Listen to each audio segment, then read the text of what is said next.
when Imperial Japan marched into China. They thought victory was certain. It was a gross miscalculation. 广泛地发动人民群众。 If they had defeated China, the entire character of the war in the world would have been very, very different. 爱国官兵体现了血战到底的抗战精神。 We retrace the journey of the Chinese people's war of resistance against Japanese aggression. These are bullet holes.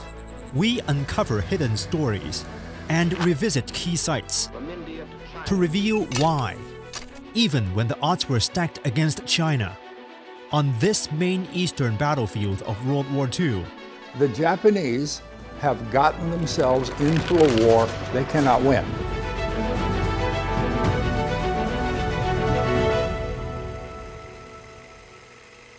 China's earliest resistance began in year 1931. On September 18th, in the northeastern Chinese city of Shenyang, Japanese troops detonated explosives on a rail line they already controlled, then pinned blame on Chinese soldiers. It was nothing more than a pretext for invasion. Within just 4 months, they had taken 1.28 million square kilometers of China's northeast, also called Manchuria at the time, an opening act of the global fight against fascism. The Japanese invasion of Manchuria in 1931, or the Italian invasion of Ethiopia in 1935, or the expansion of Germany in the late 1930s, those individual wars eventually get combined into a world war.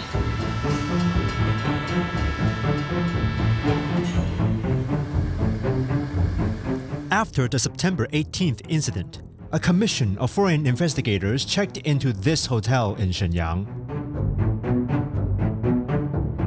They were sent by the League of Nations, the predecessor to today's United Nations, to investigate whether Japan's actions constituted aggression. But what the investigators didn't know was that the stage had already been set. The aides by their side, handpicked. The crime scene, carefully arranged. Even the concerned Chinese citizens protesting outside their hotel, all part of a choreographed script by Japan. It was clear, if things went on like this, the truth will never see the light of day. That's when a group of Chinese civilians undertook a daring clandestine operation. We went to their base to recreate part of their true story. Inside this community center not far from where the commission was staying, a group of women sat around an organ and were sharing thoughts on music. But the calm was only surface deep. Suddenly, several agents working for Japan stormed in. At the organ, one woman kept playing.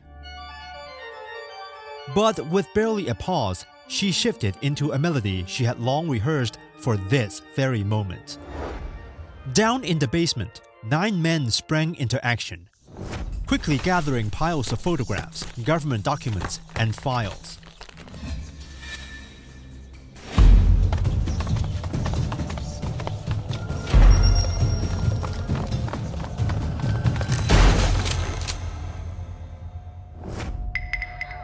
The men also had cards up their sleeves to evade the agents.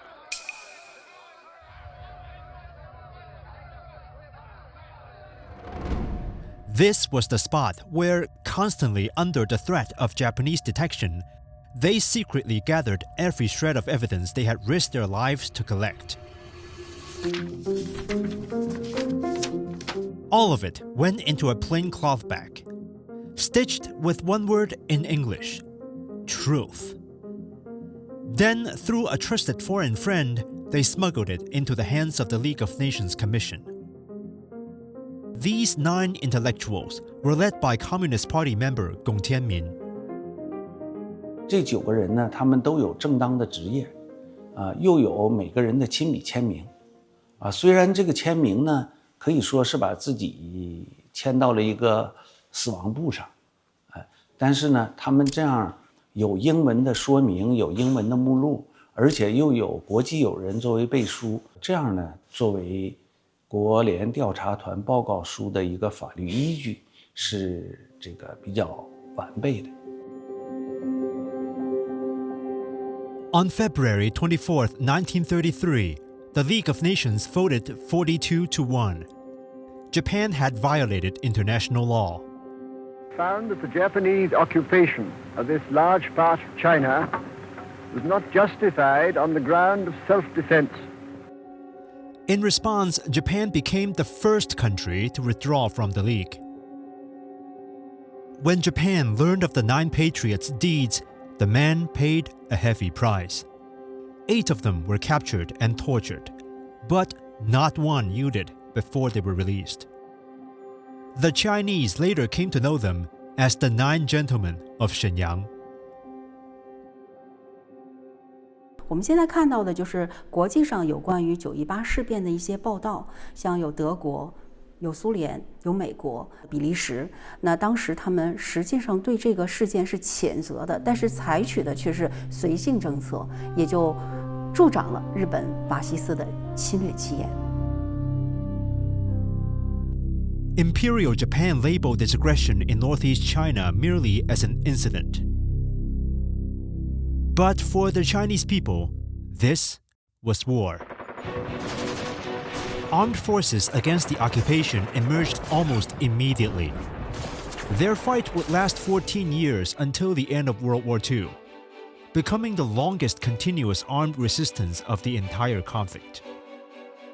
日本方面的材料就承认，在这40年期间，东北抗日联军一共消灭了17.2万日本人，死和伤，俘在内。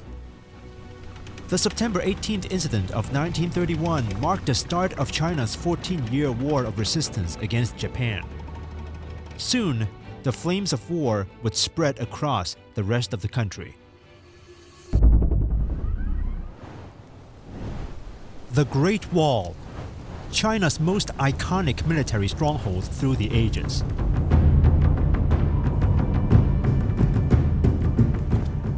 This isn't the typical sections of the Great Wall that tourists visit. It's much more rugged. These are bullet holes. In early 1933, Japanese forces pushed south from China's northeast. 中国军队装备落后，只有少量的炮兵，大部分都是步兵。而这个日军呢，不仅人员多，同时他有这个飞机、装甲车以及重炮部队。Outgunned, the Chinese forces resisted as they gradually fell back. But on one lonely hilltop, a handful of young men made a different choice. From a battered outpost, they turned the rugged terrain to their advantage. Soldiers from the 8th Division of the Imperial Japanese Army launched a charge. But the Chinese held the line for hours. That prompted the enemy to resort to heavy artillery and airstrikes. When the smoke cleared, the Japanese climbed the ridge. What they saw left them stunned. Just 7 Chinese soldiers. Overall, China's resistance at this Gubei section of the Great Wall was fierce and brutal. 中国军队以1.2万人的巨大牺牲，毙伤日军5000多人，广大爱国官兵，体现了血战到底的抗战精神。The brutality of the invasion and heroism of the defenders ignited a fire in Tianhan, a communist playwright living in Shanghai. In 1935, he channeled that fury into a new script, and in it, he wrote these words: "With our flesh and blood, let us build our new Great Wall." The words were powerful on their own, but it was the fact that they were carried not as a speech or an article, but a song that gave them the power to sweep across the country.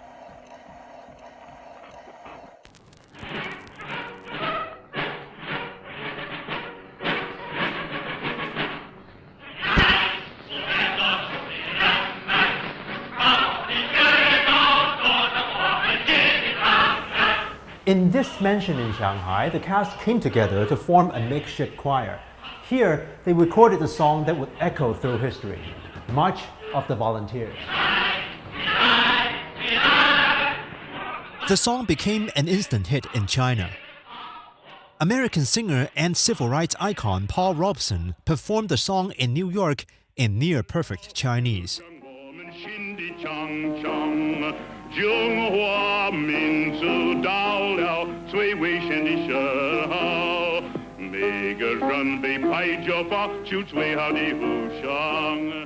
The person who helped Robeson master the pronunciation. 这位是您的祖父对刘良模。他们两个人就是一见如故。因为《义勇进行曲》的名字，你就把它翻译成英文比较长嘛。Paul Robeson就把这个歌就叫起来。其实《义勇军进行曲》最关键的就是这两个字“起来”。不但中国人民需要起来奋起抗击日本的帝国主义的侵略，全世界人民都面临着日本军国主义和德国法西斯的这样一个侵略啊、压迫。起来，起来，起来。At the time, the song's lyricist Tian Han could hardly have known that just over a decade later, this very song would become the national anthem of the People's Republic of China.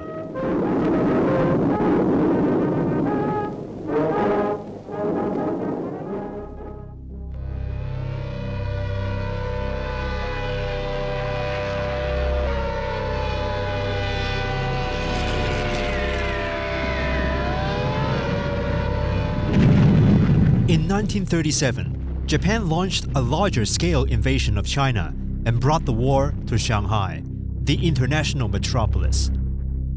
Buoyed by their victories in the north, Japan anticipated China's resistance to melt away. But instead, Shanghai turned out to be a major battle.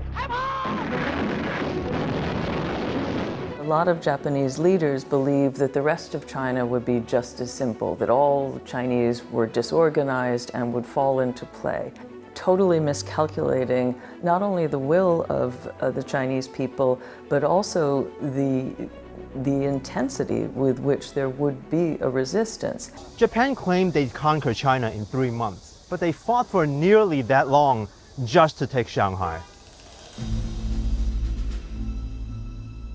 When the Chinese finally prepared to withdraw from central Shanghai, a small force was stationed in this warehouse to make a symbolic last stand.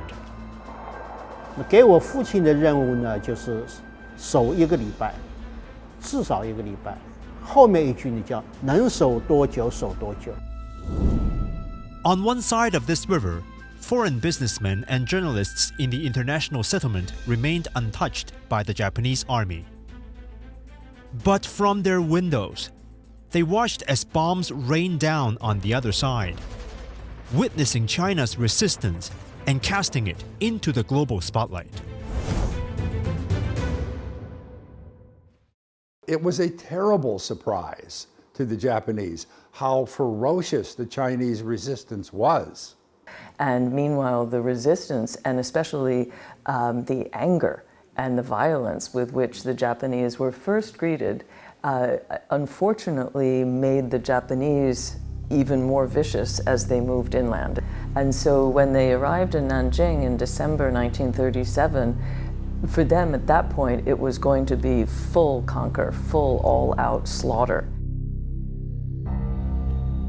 When Japan finally captured the then capital city of Nanjing, they took out that frustration with unspeakable violence. The massacre went, as you know, went on for weeks and weeks. A game of sport on the front pages of Japanese newspapers. How many people have you killed today? Over 300,000 Chinese were slaughtered, And to this day, some Japanese politicians and right-wing groups still deny or downplay the massacre. An American missionary named John McGee filmed the footage you just saw. It remains one of the only surviving video chronicles of the Nanjing Massacre. These shot lists that McGee typed out in 1937 were later obtained from the Yale University Archive in America.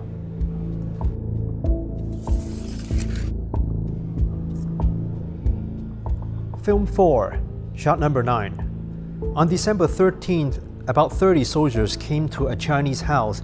Mrs. Xia was dragged out from under a table. After being stripped and raped by one or more men, she was bayoneted in the chest and then had a bottle thrust into... The paragraph went on to describe in graphic detail the murder of nearly an entire family.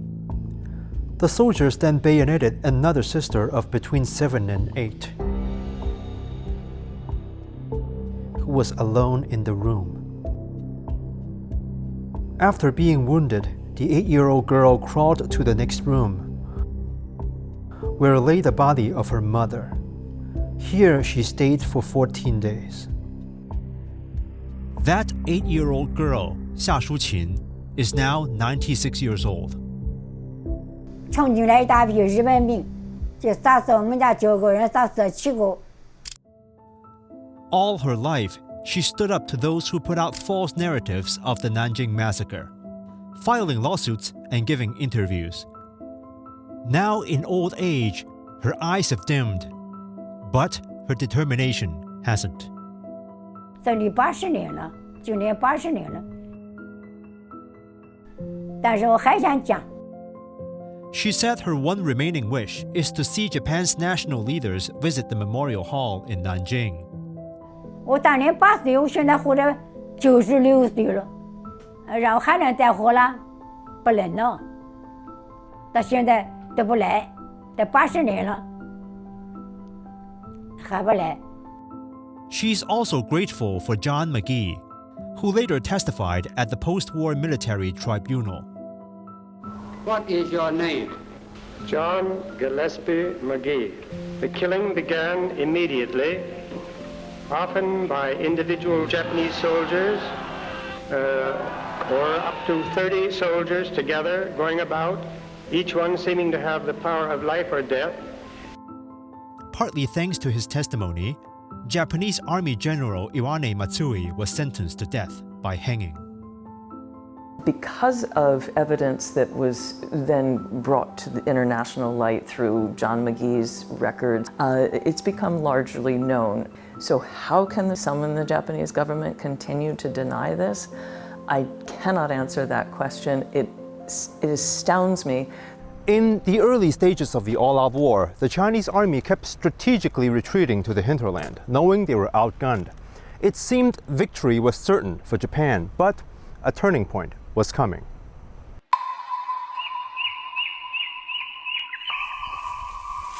(1938), a small village in Jiangxi province.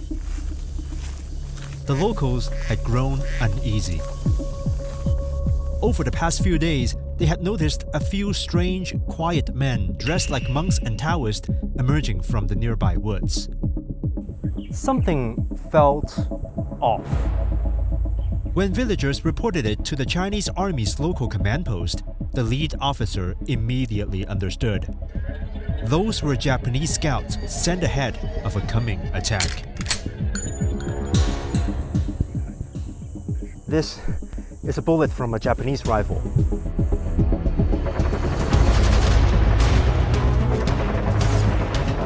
In 1938, Japan was pushing deeper into China, setting its sight on Wuhan, the wartime capital after the fall of Nanjing.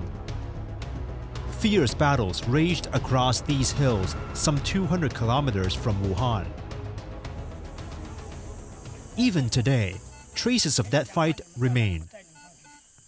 Decades of villagers combing the land still haven't cleared it all.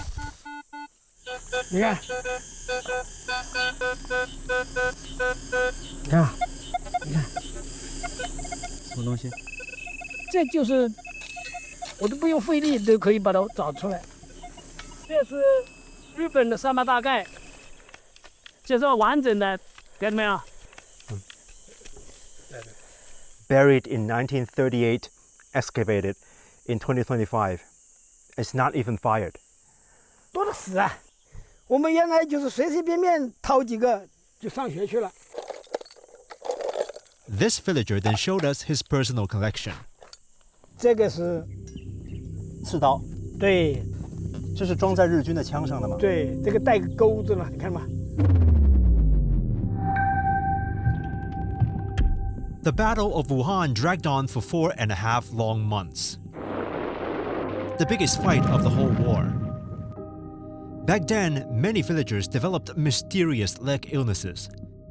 They call it winter melon foot.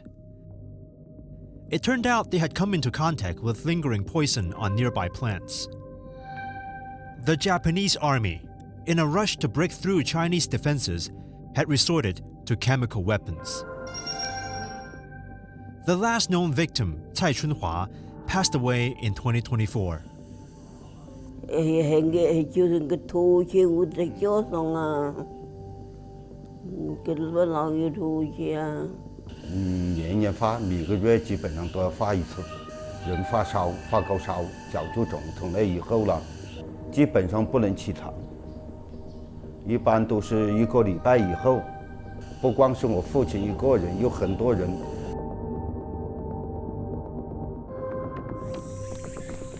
In these hills, the Chinese army made up for its lack of firepower with tactics, sheer numbers, and superior knowledge of the terrain.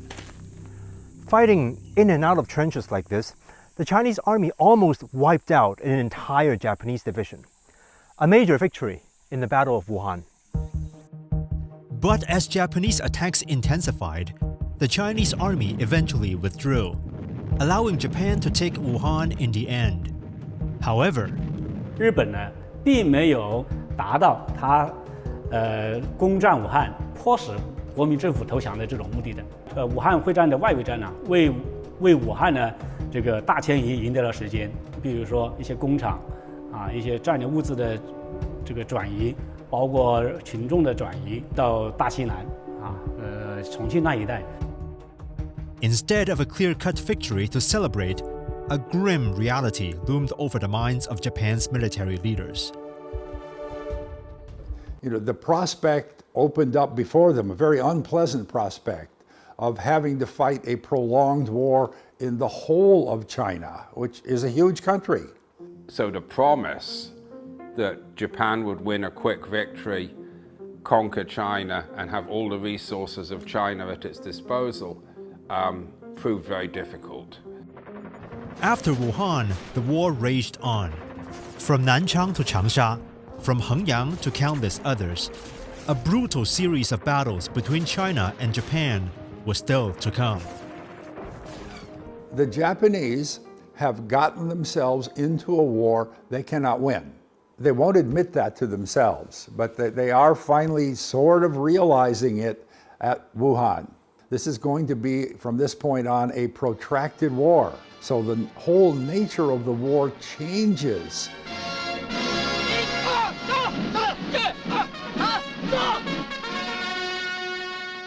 In fact, Japan was no longer able to capture Chongqing, the next wartime capital.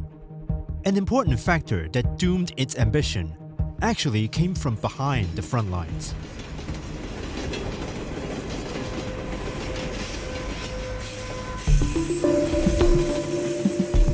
It was a gloomy late afternoon on August 23, 1940, at a train station deep inside Japan-occupied territory of northern China. Being a key hub on an important rail line, it was operated by the Japanese military. Not far in the distance, a team of some 30 Japanese soldiers walked into view. But the station master must have felt surprised, as he had not received any prior notice of the group's arrival. These men were, in fact, not Japanese soldiers, but Chinese in disguise. Yet, they were not part of the frontline nationalist army either. They were communist soldiers who had formed a united front with the nationalists to jointly resist the Japanese invasion. With a battle cry from the approaching group's leader, they opened fire on the perplexed Japanese officers at the station in close range. A surprise attack that took the station.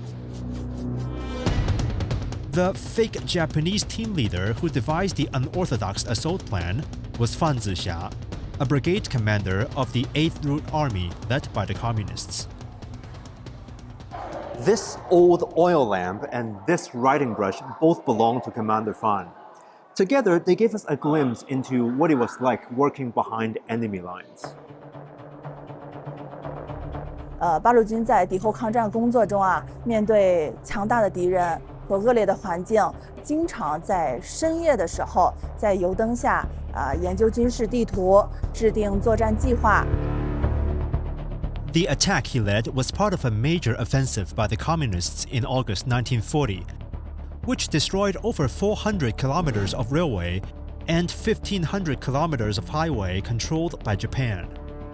中国共产党广泛地发动人民群众，我们人民群众积极地支前参战，阳泉的广大的矿工，以及铁路工人、群众、农民都参与到这场破路行动当中来。 Some 200,000 fighters across 105 regiments of the 8th Route Army fought in the offensive. This battle would go down in history as the Hundred-Regiments Campaign. Unlike the nationalist army, the communist forces preferred guerrilla tactics, especially in the countryside, a strategy that relentlessly haunted the Imperial Japanese Army. In the countryside, the Japanese are never really able to establish control in the country. They can control the cities, they can control the railroads and the roads between the cities. They forced Japan to have to garrison the whole of the occupied region. The only way that China could be effective was to make the Japanese fight for every square inch of China, which is way beyond the ability of Tokyo to do. 所以呢，日本人呢在前方正面战场，他始终处在兵力不足的处境上。日本人曾经想2次都想把重庆拿下来，但是这样他在前方的供应、军队、援兵都不能保证。 These guerrilla campaigns, driven by the power of the masses deep behind enemy lines, became a crucial force in wearing Japan down. Throughout the war, there were 19 base areas founded and led by the Communist Party of China, covering nearly 1 million square kilometers. To the Japanese invaders, every one of China's 450 million people could now be a potential foe.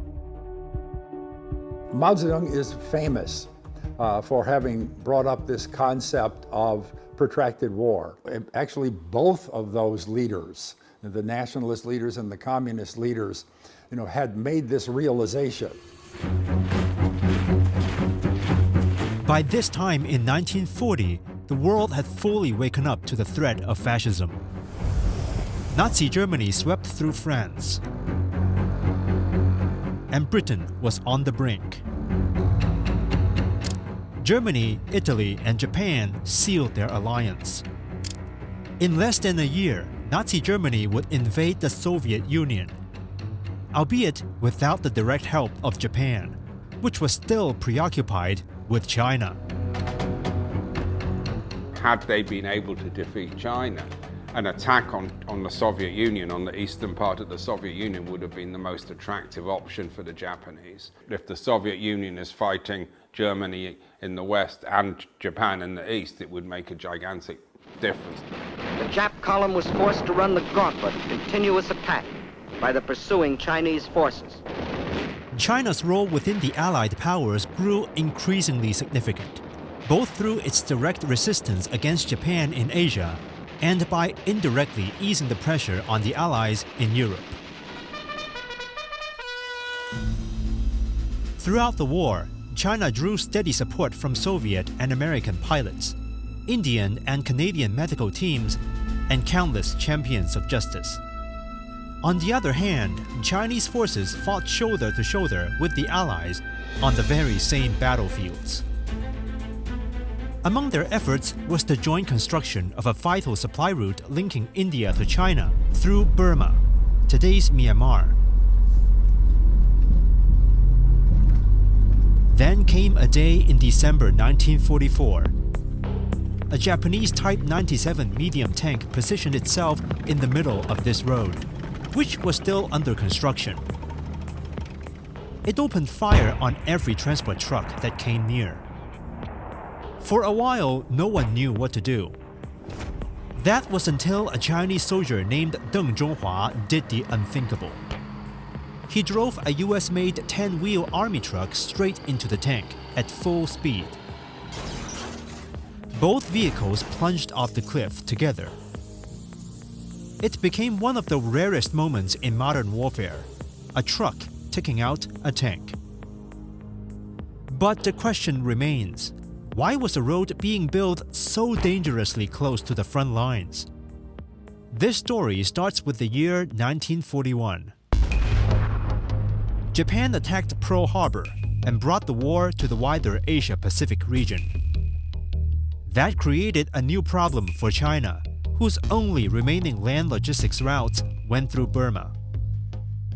The Japanese military basically occupied all the major ports in China, and then in the beginning of 1942 stopped the Burma Road to allow import of material from Burma. So it was very, very difficult for the United States to send a lot of military supplies to China. So China sent an expedition into Burma in 1942. It was, however, not fighting alone, but together with locals as well as American and British forces.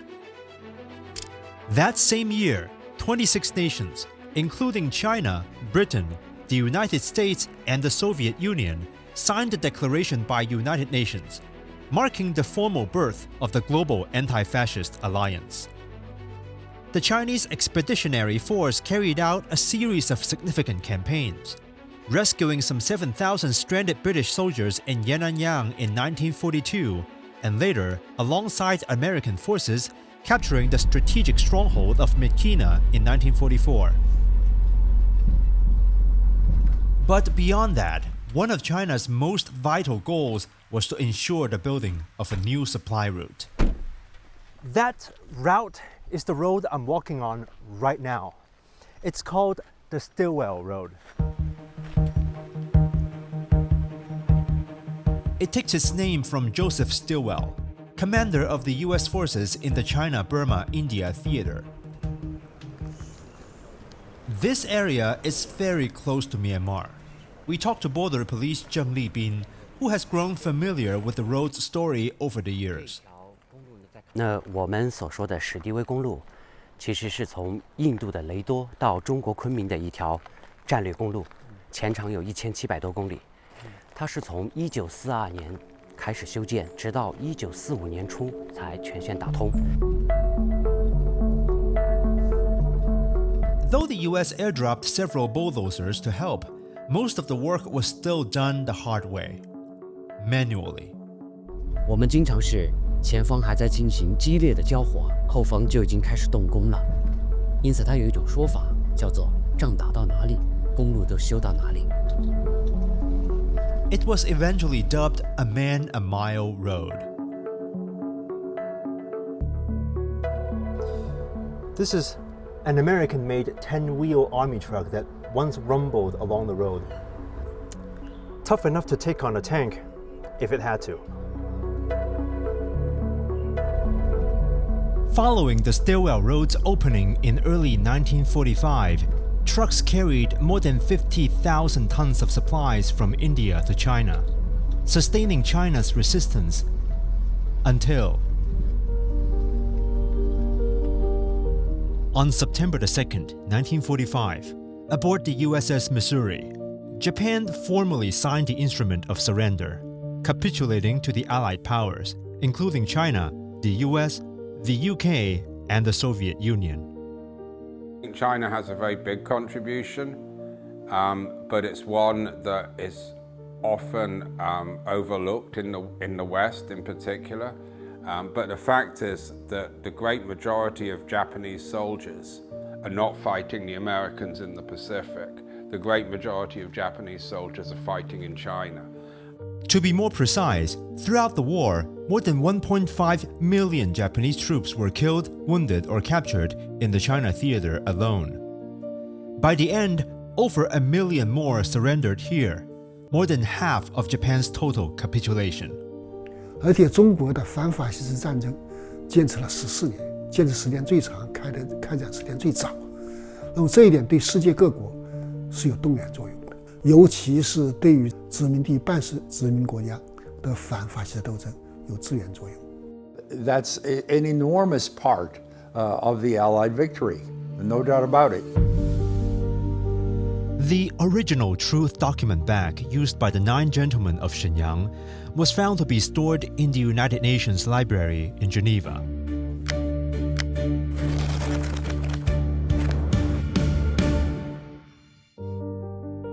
In 2017, Chris McGee, grandson of John McGee, retraced his grandfather's filming route through Nanjing as a photographer, continuing a legacy of remembrance and friendship. 好人多哎，好人多。 This section of the Stilwell Road leads to the China-Myanmar border,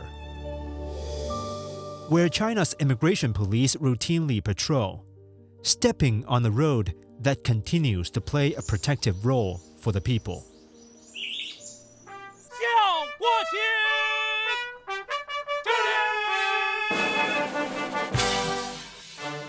The song March of the Volunteers became China's national anthem, a symbol of the nation's enduring spirit. More than 80 years later, it still beats in the heart of the nation. For at its core, it remains a call for justice that has echoed through time. An echo from the main eastern battlefield of World War II.